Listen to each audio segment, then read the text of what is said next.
হাসিনার মতন এত বড় সন্ত্রাসী, এত বড় খুনি পৃথিবীর ইতিহাসে 2 বছরের মধ্যে কোনো সরকার অতিবাহিত হয়নি। কিন্তু এটা হচ্ছে হাসিনার কৃতিত্ব। এই হাজারে হাজারে ছাত্রদের রক্তে বাংলাদেশের ভূমিকে সম্পূর্ণ রঞ্জিত করেছে। এটাই হচ্ছে। আসসালামু আলাইকুম ওয়া রাহমাতুল্লাহি ওয়া বারাকাতুহু। অধ্যক্ষের এই সমাবেশের সভাপতি, কেন্দ্রীয় এবং জেলা শাখার নেতৃবৃন্দ, বিগত 16 বছর আওয়ামী লীগ ক্ষমতায় ছিল। এই আওয়ামী লীগ সরকারের প্রাইম মিনিস্টার থেকে নিয়ে তৃণমূল আওয়ামী লীগের নেতা কর্মীদের মুখে একটি স্লোগান ছিল, দেশ স্বাধীন হওয়ার পর থেকে নিয়ে এই পর্যন্ত কোন সরকার দেশের কোন উন্নয়ন করেনি, উন্নয়ন করেছে একমাত্র আওয়ামী লীগ সরকার। এই কথাটি আজকে 15 বছর পর্যন্ত সরকারের প্রধান কর্তা থেকে নিয়ে দলের তৃণমূল পর্যন্ত সবার মধ্যে উচ্চারিত হয়েছে। এখন আপনাদের সম্মুখে তাদের এই উন্নয়নের বাস্তবতা সম্পর্কে আমি কিছু তথ্যবহুল আলোচনা করার চেষ্টা করবো। তথ্য সরকারের সবাই শোনার চেষ্টা করবেন, আল্লাহ যদি তৌফিক দান করেন। এই 15 বছরে আওয়ামী লীগ সরকার দেশের জন্য উন্নয়ন করেছে, ক্ষতি কিন্তু আর সেই লক্ষগুণ বেশি করেছে। যে কোন সরকার ক্ষমতায় আসার পর সেই সরকারের প্রথম দায়িত্ব হচ্ছে, প্রধান কর্তব্য হচ্ছে সেই দেশের মানুষের জীবনের নিরাপত্তা বিধান করা। দ্বিতীয়, সেই দেশকে অর্থনৈতিকভাবে উন্নতি সাধন করে পৃথিবীর দরবারে একটি উন্নয়নশীল দেশ হিসাবে প্রতিষ্ঠিত করা, এটি হচ্ছে সরকারের গুরুত্বপূর্ণ দায়িত্ব। এখন আমরা দেখি এই 15 বছরে আওয়ামী লীগ সরকার এই দেশের মানুষের নিরাপত্তা দিয়েছে নাকি ছাত্র জনতার রক্ত দিয়ে এই বাংলাদেশের ভূমিকে রঞ্জিত করেছে। এই জিনিসটা আমরা একটু বোঝার চেষ্টা করি। পাকিস্তান দুর্নীত হওয়ার পর 1952 সাল তৎকালীন পাকিস্তান সরকার তারা একটি অযৌক্তিক পরিকল্পনা গ্রহণ করেছিল যে সমগ্র পাকিস্তানের রাষ্ট্রভাষা হবে উর্দু। এটা অযৌক্তিক, তোমাদের ভাষা উর্দু আর বাংলাদেশের 7 কোটি মানুষের ভাষা হচ্ছে বাংলা, সুতরাং আমরা বাংলা ভাষায় যারা কথা বলি আমরা কেন উর্দু ভাষায় কথা বলতে জানি? এটা যুক্তিতে থাকে না, কিন্তু এটা অযৌক্তিক একটি পরিকল্পনা। তাদের এই অযৌক্তিক পরিকল্পনাকে প্রতিহত করার জন্য 52 সালে ঢাকা বিশ্ববিদ্যালয় সহ এই দেশের ছাত্র জনতা বাংলা ভাষা প্রতিষ্ঠা করার জন্য আন্দোলন করেছিল। তখন পাকিস্তানের প্রাইম মিনিস্টার ছিল ইস্কান্দার আলী মির্জা। তখন সেই জালেম সরকার পুলিশ বাহিনী দিয়ে বাংলার 7 জন ছাত্রদের নির্মমভাবে হত্যা করেছে। সালাম জব্বর, বরকত রফিক।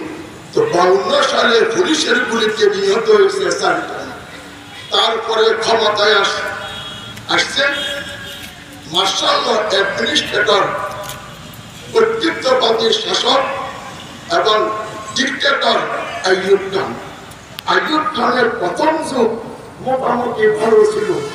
পরবর্তী পর্যায়ে সেই বাংলা সহ সমগ্র পাকিস্তানের মানুষের বিরুদ্ধে ধর্মীয় এবং রাজনৈতিকভাবে যখন শোষণ শুরু করেছে, তখন 1969 সালে তার বিরুদ্ধে আন্দোলন চলছিল। সেই আন্দোলনের মেয়াদ ছিল 90 দিন।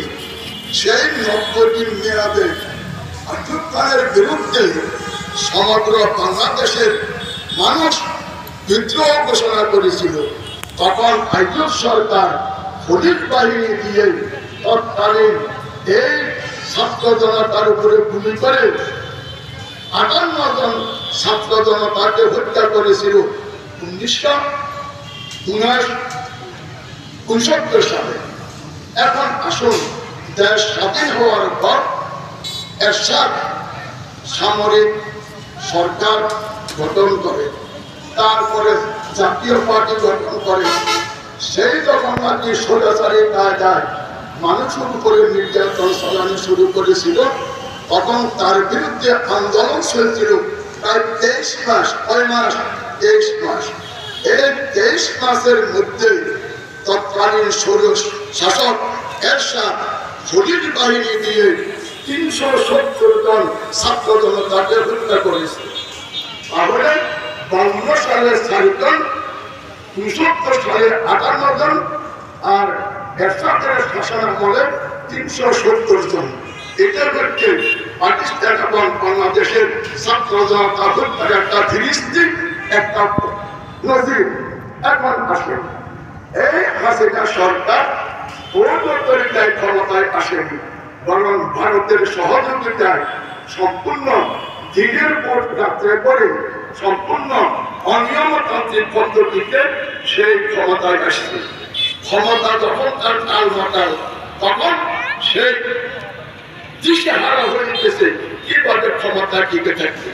এই অবস্থা ছাত্র জনতা, বিশেষ করে বৈষম্য বিরোধী ছাত্র জনতা, ইসলামী আন্দোলনের কর্মীরা, বিএনপি সহ সবাই জুলাই 16 তারিখ থেকে সরকারের বিরুদ্ধে আন্দোলন শুরু করেছে। এই জুলাই 16 তারিখ থেকে নিয়ে আগস্টের 5 তারিখ পর্যন্ত এই 21 দিনে এই হাসিনা সরকার তার পুলিশ বাহিনী দিয়ে নির্মমভাবে বাংলাদেশের প্রায় 1000 উপরে ছাত্র জনতাকে নির্মমভাবে হত্যা করেছে। 6 থেকে 10,000 ছাত্র জনতাকে আহত করেছে, আর হাত দিয়েছে, পা দিয়েছে, চোখ দিয়েছে। সুতরাং এই ফিলিস্তিন দ্বারা এটাই প্রমাণিত হয়েছে এই 200 বছরের ইতিহাসে সমগ্র পৃথিবীতে যত জালেম সরকার ছিল, তারা নির্বিচারে মানুষ হত্যা করেছে। এই ইতিহাস পর্যালোচনার আলোকে হাসিনার মতন এত বড় সন্ত্রাসী, এত বড় খুনি পৃথিবীর ইতিহাসে 2 বছরের মধ্যে কোন সরকার অতিবাহিত হয়নি। কিন্তু এটা হচ্ছে হাসিনার কৃতিত্ব। এই হাজারে হাজারে ছাত্রদের রক্তে বাংলাদেশের ভূমিকে সম্পূর্ণ রঞ্জিত করেছে। এটাই হচ্ছে এই দেশের মানুষের প্রতি হাসিনার উপহার।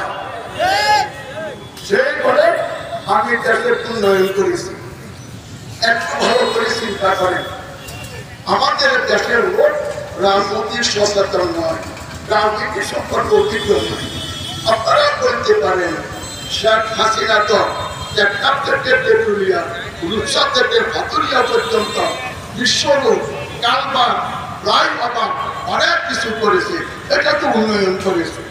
এটা তো স্বাভাবিকভাবে মানুষ মনে করে হাসিনা আওয়ামী লীগ উন্নয়ন করেছে।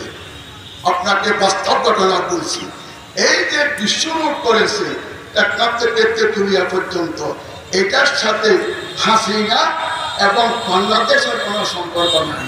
কারণ এই যে উন্নয়নমূলক কাজ বিশ্বরূপ করেছে, এটা হচ্ছে এশিয়া উন্নয়ন ব্যাংক তথা এডিবি। এশিয়াকে উন্নয়ন করার জন্যই, এশিয়া মহাদেশকে স্বয়ং সম্পূর্ণভাবে গড়ে তোলার জন্যই এশিয়া একটা কি করেছিল, উন্নয়ন ব্যাংক করেছিল। তার নাম হচ্ছে এডিবি, এশিয়া উন্নয়ন ব্যাংক। এই যে রাস্তা কালভার্ট করেছে, এগুলা এশিয়া উন্নয়ন ব্যাংকের টাকার মাধ্যমে করেছে। এই উন্নয়নের সাথে হাসিনা এবং দেশের কোনো দ্রুততম সম্পর্ক নেই। ক্লিয়ার হয়ে গেছে, রাস্তাঘাট উন্নয়নের ব্যাপারে হাসিনার কোনো অবদান নাই।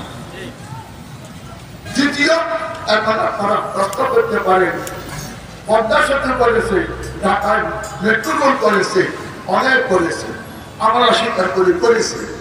এই উন্নয়নটার একটি উদাহরণ আমি পেশ করি। আমি ঘরের মাতব্বর মুরব্বী পিতা, আমি যদি নাকি আমার ছেলে সন্তান সবগুলোকে নিয়ে অক্লান্ত পরিশ্রম করে টাকা উপার্জন করে এক তিনতলা যদি একটি বাড়ি করি, তো মানুষ বলবে এই পরিবারটা খুবই কর্মঠ, এই পরিবারটা নিজের উপার্জনের টাকা দিয়ে তিনতলা বিল্ডিং করেছে। সুতরাং এই পরিবারটা মডেল, তাদেরকে অনুসরণ করে আমরা কিন্তু পরিশ্রম করে তিনতলা বিল্ডিং করবো, এটাই তো বাস্তবতা।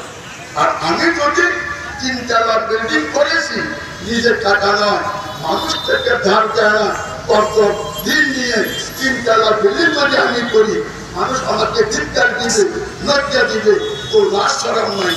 মানুষ থেকে ঋণ নিয়ে টাকা নিয়ে তিনতলা বিল্ডিং করেছি, এটা তো কি কৃতিত্ব, এটা তো তোর জন্য অপমানজনক অধ্যায় কিন্তু। তারপর দেখেন হাসিনা ক্ষমতায় আসছে 2009 সাল। কত? 2009 সাল। এই 2009 সালে বাংলাদেশের অভ্যন্তরীণ এবং আন্তর্জাতিক ঋণের পরিমাণ ছিল 2000 লক্ষ কোটি টাকা। কত? 2000 লক্ষ কোটি টাকা। 2009 সালে যে বছর হাসিনা ক্ষমতায় আসছে, 2009 সালে বাংলাদেশের অভ্যন্তরীণ এবং আন্তর্জাতিক ঋণ ছিল 2,00,000 কোটি টাকা। আর 2024 সালে হাসিনার শেষ সময়ে বাংলাদেশের ঋণের পরিমাণ হচ্ছে 18,00,000 কোটি টাকা। তাহলে সে যখন ক্ষমতায় আসছে তখন 2,00,000 কোটি টাকা ছিল ঋণ, আর এখন হয়েছে 18,00,000 কোটি টাকা ঋণ। আর এই ঋণের পরিমাণ 16,00,000 কোটি টাকা বাড়িয়েছে। সুতরাং নির্দ্বিধায় এটা বলা যায়, মেট্রো রেল এবং বিভিন্ন উন্নয়নমূলক কাজ করেছে, এটা দেশের উপার্জিত টাকা নয়, হাসিনার টাকাও নয়, বরং বিদেশ থেকে ঋণ নিয়ে আসে উন্নয়ন করেছে। পক্ষান্তর হয়েছে কি, এই দেশের 16 কোটি মানুষকে বিদেশে থেকে লোন নিয়ে আমাদেরকে বিদেশের কাছে জিম্মি বানিয়ে রেখেছে, গোলাম বানিয়ে রেখেছে। ঋণের জগদ্দল পত্তর হাজার আমাদের ঘরে সাথে বসেছে।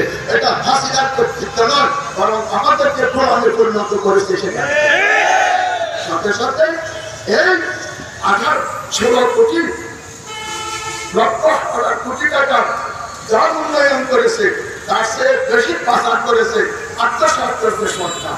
আমি আপনাদেরকে রিপোর্ট দিয়ে থাকি, অর্থনৈতিক রিপোর্ট। শেখ হাসিনা ক্ষমতায় আসার পর থেকে নিয়ে 9 সাল থেকে 20 সাল পর্যন্ত গড়ে প্রতি বছর বাংলাদেশ থেকে 80,000 কোটি টাকা পাচার হয়ে বিদেশে গিয়েছে। সবগুলোর হিসাব আমাদের যুগ্ম মহাসচিব দিয়েছেন, কি পরিমাণ টাকা পাচার হয়েছে, তাই না? সুতরাং অর্থনৈতিকভাবে বাংলাদেশকে একটি তলাবিহীন ঝুঁকিতে পরিণত করেছে। এ দেশের মানুষকে ঋণের বোঝা দিয়ে চলার জন্য ব্যবস্থা করেছে, বিদেশের গোলামে পরিণত করেছে, দেশের অর্থনীতিকে তলাবিহীন ঝুঁকিতে পরিণত করেছে। এটা হচ্ছে তার উন্নয়ন। আরো মারাত্মক শুনেন, বাংলাদেশ সেনাবাহিনী, বিজিবি, র্যাব এবং পুলিশ, এই 4টি বাহিনী বাংলাদেশে আছে। সেনাবাহিনী এটা বলতে কি সর্বোচ্চ বাহিনী। দেশের ক্রান্তিকালে তারা দেশকে রক্ষা করা, মানুষকে সুস্থভাবে জীবন যাপন করার তারা ব্যবস্থা করে, এবারে দেখুন করেছে। আর এই শেখ হাসিনা ক্ষমতায় আসার পর বাংলাদেশ সেনাবাহিনীকে কিভাবে ধ্বংস করেছে। অথচ জাতিসংঘের শান্তি মিশনে বাংলাদেশ সেনাবাহিনী বিভিন্ন দায়িত্ব পালন করে প্রশংসিত হয়েছে। বাংলাদেশ সেনাবাহিনী সুশৃঙ্খল এবং নিয়মতান্ত্রিক পদ্ধতি অনুসরণ করে বিশ্বের দরবারে একটি উত্তম মডেল হিসাবে সেনাবাহিনী হিসাবে পরিচিত ছিল। আর শেখ হাসিনা এই দেশের সর্বোত্তম বাহিনীকে কিভাবে ধ্বংস করেছে একটি নজির পেশ করি আমি। এই বর্তমান সেনাবাহিনীর প্রধান ওয়াকারুজ্জামান, তার আগে ছিল আজিজ আহমদ জেনারেল। সে আজিজ আহমদের পরিবারের অবস্থা কি? তাদের পরিবারে 5 ভাই, সবাই 5 ভাই ছিল। 5 ভাইয়ের মধ্যে 60 জন সন্ত্রাসী এবং খুনি। এটা আমার কথা নয়, এটা আন্তর্জাতিক মিডিয়া আর জরুরি কিন্তু প্রকাশ করেছে। এই 5 জনের মধ্যে 7 জন হচ্ছে সন্ত্রাসী, সবার হচ্ছে খুনি। এই খুনি পরিবারের এক ব্যক্তি আজিজ আহমদকে সেনা প্রদান করে সমগ্র পৃথিবীতে প্রশংসিত সেনাবাহিনীকে কলঙ্কিত করেছে শেখ হাসিনাকে, কলঙ্কিত করেছে শেখ হাসিনা। এই সমস্ত তথ্য আমাদের দেশের মানুষেরা জানে না। এই সেনাবাহিনীকে কলঙ্কিত করেছে শেখ হাসিনা। কেন করেছে পরে বলতেছি আমি। দ্বিতীয় স্তর দেখেন, এই বিজেপির প্রধান ছিল এই আজিজ আহমদ। যখন নাকি বিজেপির সদস্য রিক্রুট করেছিল, প্রতিটি সদস্য থেকে জেনারেল আজিজ আহমদ 13 থেকে নিয়ে 14 লক্ষ টাকা আত্মসাৎ করেছে। ঘুষ বিজেপির সদস্যদের থেকে এই পরিমাণ টাকা নিয়ে সে একজন রাষ্ট্রীয় সর্বোচ্চ বাহিনীর পদে অধিষ্ঠিত থাকে। সে সম্পূর্ণভাবে লুটপাট করে, সে বাহিনীকে সম্পূর্ণভাবে নিস্তানাবদ করে দিয়েছে, সে বাহিনীকে সম্পূর্ণ কমান্ডে বিনষ্ট করেছে। দুটাই গেল কি, এটা সেনাবাহিনী এবং বিজেপি। এখন আসেন র্যাব এবং পুলিশ। আপনারা জানেন পুরো বাংলাদেশ থেকে হাসিনা 28,000 পুলিশ সদস্য নিয়েছে। কয় হাজার? 28,000। পুরো বাংলাদেশ থেকে 28,000 সদস্য নিয়েছেন। আর তার গোপালগঞ্জ থেকে আওয়ামী লীগ দেশার আওয়ামী লীগের রাজনীতির সাথে সম্পৃক্ত ওই ধরনের 8,000 পুলিশ একমাত্র জেলা গোপালগঞ্জ থেকে নিয়োগ দিয়েছিল। দুনিয়ার ইতিহাসের বন্যায় পুরা দেশ থেকে পুলিশ বাহিনী নিবে, এটাই নিয়ম। কিন্তু অথচ পুরা দেশ থেকে যা নিয়েছে তার সিংহভাগ নিয়েছে গোপালগঞ্জ থেকে। কেন নিয়েছে? আজিজ আহমদকে কেন নিয়োগ দিয়েছে? বেনজিরকে কেন নিয়োগ দিয়েছে?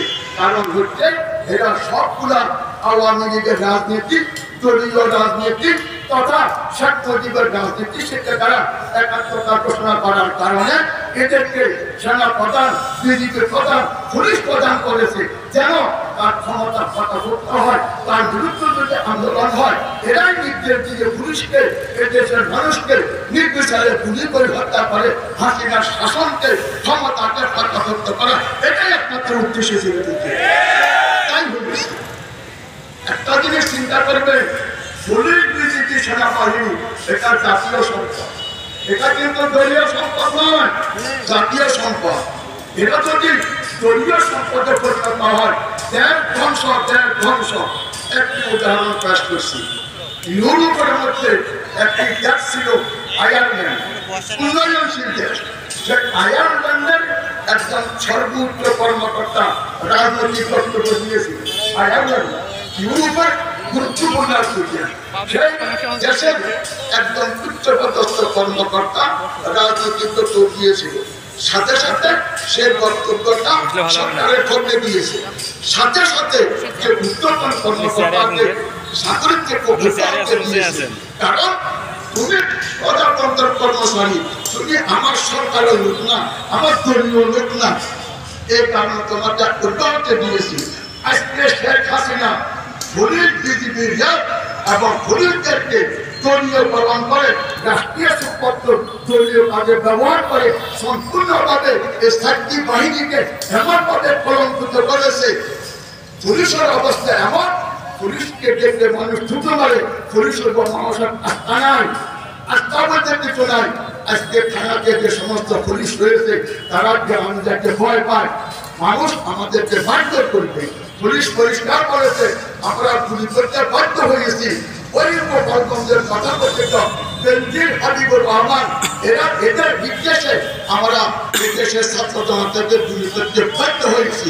সুতরাং সেনাবাহিনী, বিজেপি, র্যাব এবং পুলিশ বাহিনী জাতীয় এবং রাষ্ট্রীয় সম্পর্কে ধ্বংস করার কারণে এই আন্তর্জাতিক ছুরি হাসিনাকে ভারতের বুক থেকে নিয়ে আসি আমরা গুলিস্তানে জুলাইয়ে মৃত্যুদণ্ড কার্যকর করার জন্য সরকারকে আমার আহ্বান জানাচ্ছি ভবিষ্যতে যেন কোনো স্বৈরাচারী সরকার রাষ্ট্রীয় সম্পদকে রাষ্ট্রীয় বাহিনীকে এভাবে ধ্বংস করার দুঃসাহস দেখাতে না পারে।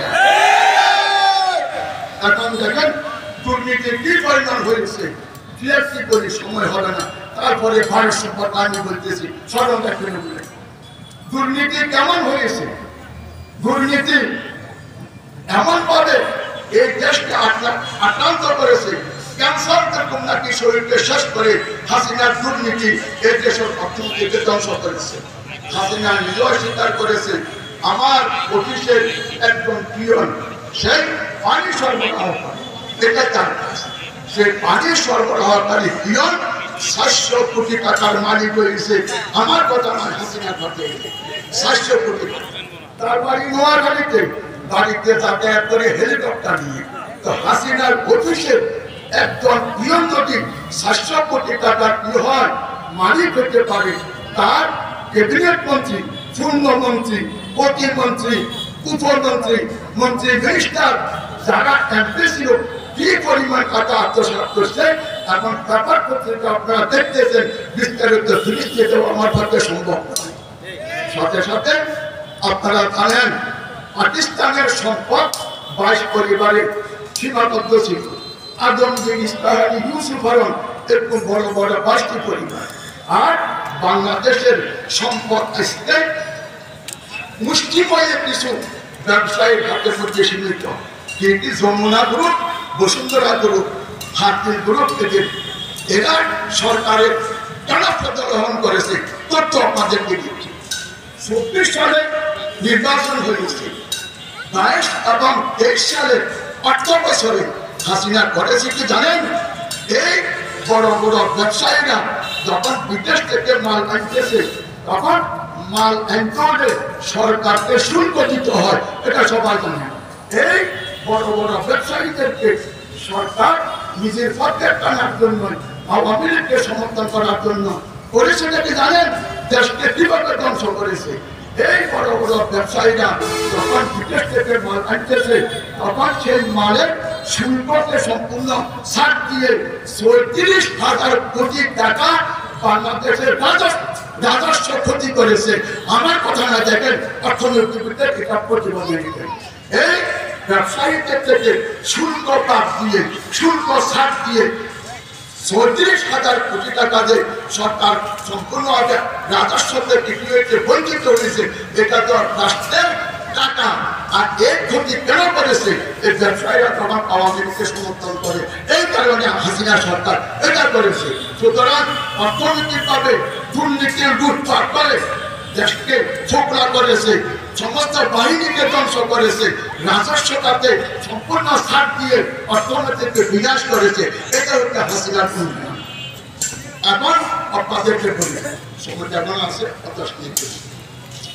হাসিনা একই কথা বারবার বলেছে ভারতকে আমরা যা দিয়েছি ভারতকে আমি যা দিয়েছি ভারত আজীবন স্মরণ রাখছে কি দিয়েছে দিয়েছে কি সেটা এই দেশের মানুষকে জানাই না যারা আওয়ামী লীগ করেন ভাইরা আমি অন্তরের আবেগ দিয়ে আপনাদেরকে বলেছি আপনার সরকার কি করেছে তো শুনে ভারত সরকার পরিষ্কার করেছে হাসিনা তোমার আমি ক্ষমতায় বসাইছি আমার আপনার রক্ষা করতে হবে কি আপনার এই যে আমাদের বাংলাদেশের পূর্ব উত্তরাঞ্চলীয় 7টি প্রদেশ 7টি রাজ্য ভারতের একটা হচ্ছে আসাম ত্রিপুরা মিজোরাম মেঘালয় মণিপুর নাগাল্যান্ড এবং অরুণাচল এই 7টি রাজ্য আমাদের থেকে পূর্বে উত্তরে এখন ভারত সরকার বলেন এই 7টি রাজ্যে আমাদের সেনাবাহিনী রসদপত্র অস্ত্রশস্ত্র যাবতীয় জিনিস বহন করতে হলে আমরা ওই ভারত সরকার ঘুরে ঘুরে ত্রিপুরা আসা লাগে সুতরাং এটা আমাদের সময় খরচ বেশি হয় আমাদের কষ্টিক খরচ বেশি হয় পরিবহন খরচ বেশি হয় সুতরাং তুমি আমাদের উপকার করতে হবে উপকার কি আমাদেরকে চট্টগ্রাম বন্দর ব্যবহার করতে দিতে হবে হাসিনা বলে জাহাপানা আমি রাজি গেল। তারপরে বলতেছে কি বাংলা বন্দর ব্যবহার করতে দিতে হবে। হাসিনা বলেছে জাহাপনা রাজি। সুতরাং কলকাতা বন্দর থেকে বাংলা এবং চট্টগ্রাম বন্দর হয়ে এই 7টি রাজ্যে আপনার ভারত অবাধভাবে খুব কম খরচে অল্প সময়ে 7টি রাজ্যের মধ্যে যাবতীয় রাষ্ট্রীয় সরঞ্জাম ব্যবহার খোঁজা দিয়েছে, পরিবহন করেছে। কিন্তু এই 24 সালের আগে যখন নাকি মোদী হাসিনাকে বলেছে এই হাসিনা 24 সালে কিন্তু তোমাকে আমি ক্ষমতায় আনবো, আমার একটি শর্ত পূরণ করতে হবে কি এই বন্দর চট্টগ্রাম বন্দর ব্যবহার করে আমি উপকৃত হচ্ছি, আমাকে আরো সহযোগিতা দিতে হবে। সেটা কি এই যে নীলফামারী জেলার শিলাহাটি হয়ে বাংলাদেশের উপর দিয়ে আমাকে রেলের করিডোর দিতে হবে। কিন্তু হাসিনা বলতে জাহাপনা দিব অসুবিধা। যখন এই চুক্তিটা করেছে সে চুক্তির মধ্যে 2টা ধারা দিয়েছিল, আপনাদেরকে বলতেছি অবাক লাগার কথা। কিন্তু হাসিনা দ্বিতীয় আমি জয়পুরা মোহতারাম আমিরের সামনে ঘোষণা দিয়েছিলাম ভারতের ট্রেন যদি বাংলাদেশের বুক ফিরে 7 সিস্টারে যাতায়াতের ব্যবস্থা করে আমরা ইসলামী আন্দোলনের হাজার নেতা কর্মী তাদারত্ব দিয়ে ভারতের ট্রেনকে সম্পূর্ণভাবে ফেরত দিব, বাংলাদেশের উপর দিয়ে ট্রেন যেতে দিব না। কিন্তু এখন হাসিনা বলে আপনাকে আমরা রেল চলাচলের জন্য করিডোর দিয়েছি। এখন এই করিডোর যে দিল সেখানে 2টা উপশক্তি হয়েছে। উপশক্তিটি এই দেশের মানুষ জানে না। আওয়ামী লীগ ভাইদেরকে বলছি কি সর্বনাশ তা করেছে হাসিনা শুনুন। উপশক্তিটি হাসিনায় করেছে এই যে আপনার দেশের উপর দিয়ে ট্রেন যাবে, ট্রেনের মধ্যে কি সেনাবাহিনী যাবে, মালপত্র যাবে, রসদপত্র যাবে নাকি অস্ত্রশস্ত্র যাবে, এই ব্যাপারে আপনার সরকার অর্থাৎ বাংলাদেশ সরকারকে আমি অনত্যত্ব দিব না, আমি সম্পূর্ণ গোপন রাখবো। হাসিনায় বলতেছে ঠিক আছে, উপশক্তি হয়ে গিয়েছে। দ্বিতীয় শর্ত হচ্ছে এই যে আমি 7 সিস্টারে রেল লাইনের মাধ্যমে জিনিসপত্র নিয়ে যাব, রেল যাতায়াত করবে, আমার মালপত্র এবং রেলের নিরাপত্তার জন্য আমার দেশের সেনাবাহিনী থাকবে। হাসিনা সেটার উপরে রাজি হয়েছে। এখন সেনাবাহিনী থাকার পর হাসিনাকে বলেছে এই হাসিনা তুমি তোমার বাহিনী দিয়ে আমার ট্রেনকে সুরক্ষা, আমার সেনাবাহিনীকে সম্পূর্ণ নিরাপদে চলার জন্য তোমার বাহিনী দিয়ে সেখানে আমাকে সহযোগিতা করতে হবে। হাসিনা রাজি হয়েছে, এটা দ্বিতীয় উপশক্তি। এখন সেনাবাহিনী বাংলাদেশে ঢুকবে, তার মানে তার অর্থ কি ভারতীয় সেনাবাহিনী যখন ঢুকবে তখন তারা এখানে রাত্রি যাপন করবে, থাকবে। আস্তে আস্তে হবে কি বাংলাদেশটা নেপাল এবং ভুটানের মতন ভারতের একটি পরব রাজ্যে পরিণত হবে। লক্ষ লক্ষ মানুষের রক্তের বিনিময়ে এটাই বাংলাদেশ স্বাধীনভাবে অর্জিত হয়েছিল, সে বাংলাদেশের স্বাধীনতা থাকবে না। এই দেশটা ভুটান এবং সিকিমের মতন ভারতের পরব রাজ্যে পরিণত হবে। এই 2টা চুক্তি আওয়ামী লীগের বাইরে জানে না, কিন্তু আমরা পরিষ্কার ভাষা করতে চাই এই মৌলিক তোদের চুক্তি তো দূরের কথা, তুই যদি দ্বিতীয়বার এই দেশের প্রতি তাকাইস আমরা এই 16 কোটি মানুষ তুই মোদির লেন্টি ভরি নিব, কিন্তু হাসিনা করিডোর দিল, এখন সেই করিডোর ভয়ে ব্যবহার করতেছে না। আমরা কি পেয়েছি আপনারা জানেন এই প্রায় 1 যুগ পর্যন্ত ভারতীয় সীমান্ত রক্ষা বাহিনী বিএসএফ এর মাধ্যমে বাংলাদেশে 1276 জন নিরপরাধ মানুষকে নির্মমভাবে হত্যা করে। 1276 জন বাংলাদেশি লাশ আমাদের হত্যা উপহার দিয়েছে। এটা হচ্ছে হাসিনার উপহার আমাদের প্রতি। আরেকটা আপনারা জানেন ফুলবাড়ি, হাতিবান্ধা এবং শিলিগুড়ি এই 3টি করিডোরের দূরত্ব কত 21 থেকে 22 কিলোমিটার। বাংলাদেশ সরকার চুক্তি করার পরে এই 22 কিলোমিটার করিডোর বাংলাবান্ধা, ফুলবাড়ি, শিলিগুড়ি এখন পর্যন্ত বাংলাদেশ ব্যবহার করতে পারতেছে না, বাংলাদেশকে দেয়নি। কিন্তু সুতরাং হাসিনা যে বলেছে যা দিয়েছি স্মরণ রাখবে, সব দেওয়া হয়েছে, আমরা কিছু কিছু পাইনি। কিন্তু আর হাসিনা যদি 6 মাস থাকতো এই দেশকে আর স্বাধীন সার্বভৌম রাষ্ট্র হিসাবে টিকিয়ে রাখা সম্ভব হতো না। আল্লাহর গজব করেছে, তাকে উলঙ্গ পাবে এই দেশ থেকে ত্যাগ করার পরিত্যাগ করার জন্য ব্যবস্থা করেছে। পানির চুক্তি সম্পর্কে আমি বলার সময় নাই, সময় কি দিয়েছে, পানির চুক্তি করেছে, লম্বা হিস্টোরি আর বলতে পারবো না। আমি ইসলামী আন্দোলনের কর্মীদেরকে বলতেছি, সব দেখেছি, বিএনপির কাজকে বলেছি, আওয়ামী লীগ ফোরাম নির্যাতন করেছে। আপনারা এখন ক্ষমতা দেখতে পারেননি, আপনারা দলবাদী দখলবাদী লুটপাট যেভাবে শুরু করেছে, 6 মাস পর এই দেশের মানুষ বলবে আওয়ামী লীগ ভালো ছিল। সুতরাং আপনাদের যদি দলের প্রতি, নেত্রীর প্রতি, নেতার প্রতি আন্তরিকতা থাকে, দেশের প্রতি দেশপ্রেম থাকে, আল্লাহর বাস্তে এ সমস্ত সন্ত্রাসী কর্মকাণ্ড সাদাবাজি বন্ধ করে দেশকে ভালোবাসা, দলকে বোঝানোর চেষ্টা করে, এই আহ্বান জানাচ্ছি। সাথে সাথে ইসলামী আন্দোলনের কর্মীদেরকে আহ্বান জানাচ্ছি, কাউকে দেশের মানুষ বিশ্বাস করে না, জামাত ইসলামকে বিশ্বাস করে না। এই যে কিছুদিন আগে ডাক্তার শফিক বলেছিল, কি বলেছিল, আওয়ামী লীগকে আমরা ক্ষমা করে দিয়েছি। তুমি আওয়ামী লীগকে ক্ষমতা করার অধিকারকে, আওয়ামী লীগকে দেশের মানুষ রক্ত নিয়ে হয়ে করেছে, মানুষকে ফোরাম করেছে, আত্মসাৎ করেছে, এটা তো হুকুকের ব্যাপার, বন্দার হক, এটা তো আল্লাহ মাফ করবে না। তোমাকে মাফ করার অধিকার কে দিয়েছে? এটার পুরো রহস্য জানেন? তার অর্থ আওয়ামী লীগ আগামী নির্বাচনে নৌকা নিয়ে মানুষের কাছে আসতে পারবে না। সুতরাং আগামী নির্বাচনে আওয়ামী লীগের সমর্থন করা, যারা জামাত ইসলামকে ভোটতে এক আশাকে মুনাফিকি করে খনি সরকারকে ক্ষমা করার অবৈধ ঘোষণা দেওয়া আমরা পশ্চিমকালের জন্য মানতে পারি না। আর কত আলোচনা করতে পারি না। নেতা কর্মীদেরকে বলতেছি, আওয়ামী লীগ বাদেরকে বলছি, আওয়ামী লীগ জাতীয় বাড়ি সবগুলো বলেছি, আওয়ামী লীগের চুরি ডাকাতি সমস্ত অপকর্মের সহযোগিতা করতে জাতীয় পার্টি নিচে যাচ্ছে।